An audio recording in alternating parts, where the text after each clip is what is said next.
자, 안녕하세요. 이번에는 이혼을 하기 위해서 준비하시는 분의 글을 한번 읽어보도록 하겠습니다. 이혼 상담 잘해주는 통영 법률 사무소를 찾고 있습니다. 와이프와 이혼하기로 마음을 먹었습니다. 와이프는 알코올 중독에 술만 먹으면 심한 폭언과 폭행까지 일삼는 사람입니다. 이제까지 아이 생각해서 꾹 참고 견뎠는데 엄마만 보면 무서워하는 아이를 보니 더 이상 못 참을 것 같네요.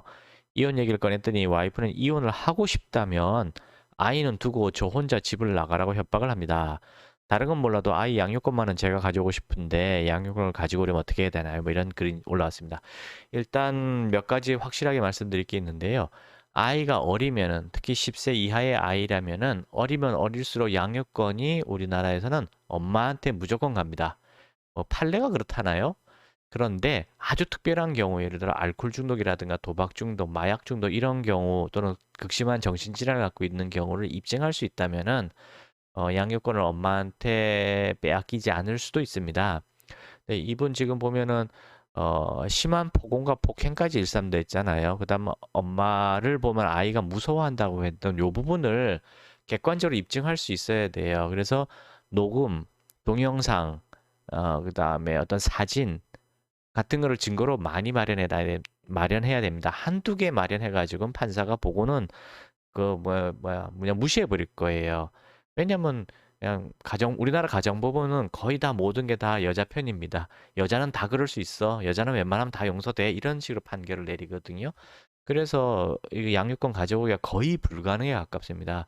자, 다시 말씀드리지만 입증을 해야 되는데 한두 가지 증거물 가지고는 입증할 수 없어요. 그건 뭐 그럴 수도 있지 하면 그만이니까요. 그래서 판사가 증거 목록을 보다가 이건 더 이상 뭐 봐도 볼 필요도 없다. 시간 낭비다 할 정도로 많이 제출하셔야 될 겁니다. 그러면은 아이의 양육권을 남편분이 가져올 수 있을 거예요. 그리고 알코올 중독임을 입증할 수 있다면은 이건 알코올 중독의 폭언, 욕설, 폭력 그리고 아이 양육이 안 좋다는 걸 입증하게 되면은 양육권뿐만 아니라 그 재산분할이라든가 위자료까지 다 받으실 수 있을 겁니다. 그래서 제일 중요한 건 증거예요. 녹음, 동영상. 사진보다는 녹음 동영상이 가장 중요하고요. 사진도 필요하면 많이 만들어 놓으시고 뭐 병원 기록이라든가 경찰 출동 기록 같은 것이 도움이 됩니다. 그래서 부인이 만약 폭언이나 욕설, 폭력 이런 걸 술 먹은 상태에서 한다 그러면 경찰을 부르시는 것도 도움이 돼요. 그래서 그 증거 자료를 한두 개라도 마련해 놓으시면 또 좋습니다. 만약에 그런 걸 없다 그러면은 이거 이혼 소송하시면 100%질 거예요. 무조건 여자 편입니다. 우리나라 가정법원은 그건 알고 계셔야 돼요. 변호사가 중요한 게 아니라요. 증거의 개수, 증거의 질이 중요한 거예요. 변호사들은 그 증거를 보고 이렇게 소장을 쓰는 사람들이잖아요. 이야기를 만들어가는 사람입니다. 뭐 변호사가 옆에서 직접 봤나요? 뭘 알아요? 아무것도 모르지. 그냥 오로지 증거만 가지고 쓰는 사람들이니까 증거를 얼마나 마련해서 가져가시냐가 결국은 승패의 결정이 날 겁니다. 더 중요한 것은 이혼은 맘만 보면 언제든지 하실 수 있습니다. 뭐 소송하면 되는 거거든요. 그럼 변호사들이 알아서 다 이혼시켜 줍니다. 진짜 이혼을 잘 시켜주거든요. 그러니까 그건 걱정하지 않으셔도 되는데 중요한 거는 알코올 중독은 대물림 되는 거기 때문에 자녀한테도 대물림 될 수 있다는 걸 아시고 어떻게 해서라도 그걸 막아야 되는 겁니다. 그러려면 어떻게 막냐고요? 간단합니다. 알코올 중독에 대해서 아버지가 공부하셔야 돼요. 알코올 중독은 몰라서 거짓말에 속아서 걸리는 병이에요. 가족들도 모르고 거짓말만 듣고 자랐기 배웠기 때문에 잘못된 대처만 하다가 결국은 지금처럼 가정 파탄에 이르는 병입니다. 뭐냐고요? 알코올 중독은 정신병이 아닙니다. 의지 부족 탓도 아닙니다. 뭐냐면은 대물림되는 유전자에 의한 유전병이에요. 정확하게 말하면 어떤 유전병이냐면 알러지입니다. 고등어 먹으면 두드러기 나고 땅콩 먹으면 숨이 막히고 꽃가루 날리면 콧물 눈물 범벅대고 코로나 백신 맞았더니 뇌출혈 심장병으로 사망하고 알코올을 먹었더니 술을 마셨더니 뇌가 헷가닥 뒤집어져서 알코올 중독자가 되는 알러지입니다. 조금 차이가 나는 건 뭐냐면은 땅콩이나 고등어, 코로나 백신, 꽃가루 이런 거는 금단 현상이 나타나지 않아요. 이 자체가 중독성 물질이 없기 때문에 안 먹는다 해가지고 금단 현상이나 갈망감이 생기진 않습니다. 먹으라고 줘도 환자들이 탁 쳐버려요. 누구 죽일 일이냐고, 왜 이런 걸 주냐고 탁 도망가 버리죠. 알아서 환자가. 근데 알코올은 똑같은 알러지는 맞는데 도망가지 않아요. 왜냐하면 금단 현상 때문입니다. 마약이에요, 마약. 실제로 마약하고 똑같습니다. 그래서 술을 끊고 있는 사람 앞에서 술을 갖다 흔들고 막 이러는 건 안 되는 거예요. 환자가 다시 끌려가기 쉽습니다. 뭐를 도망가는 게 아니라 자기도 모르게 끌려가요. 마약하고 똑같은 겁니다. 뭐 어떤 알러지냐면은 어, 피부나 코나 눈이나 뭐 장이나 이런 데로 오는 알러지가 아니고요. 뇌가 뒤집혀요.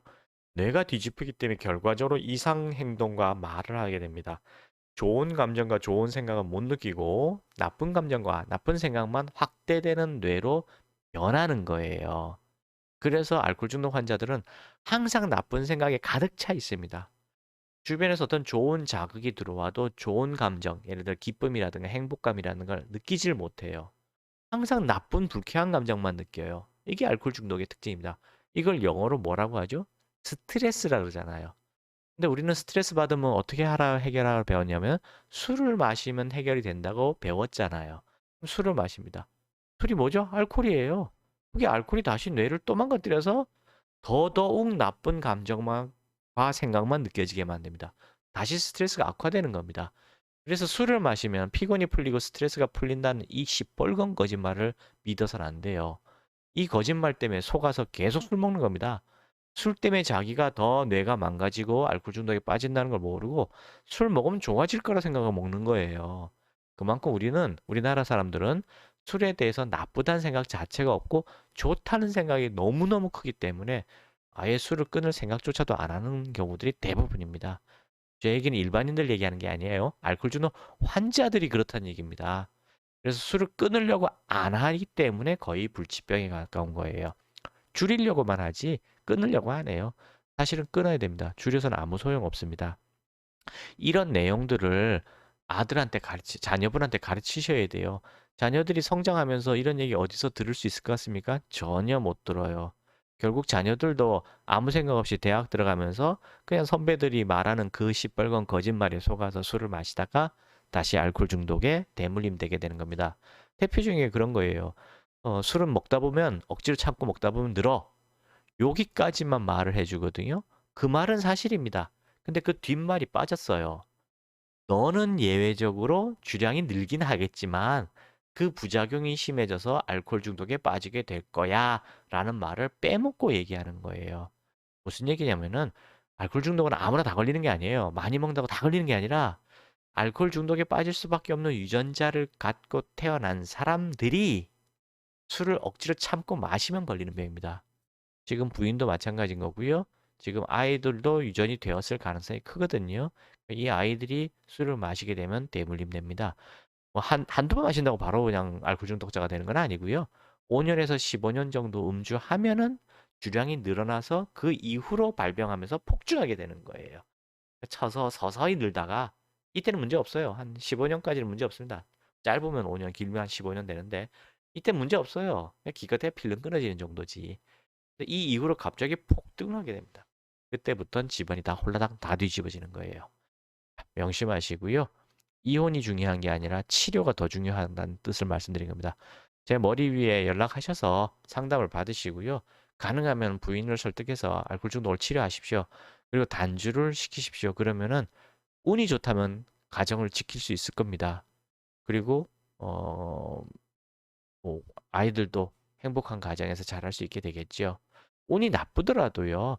부인하고 이혼하게 되더라도 자녀가 대물림 되는 것은 예방할 수 있을 겁니다. 그러니 꼭 제대로 된 치료를 받아보시길 권합니다. 감사합니다.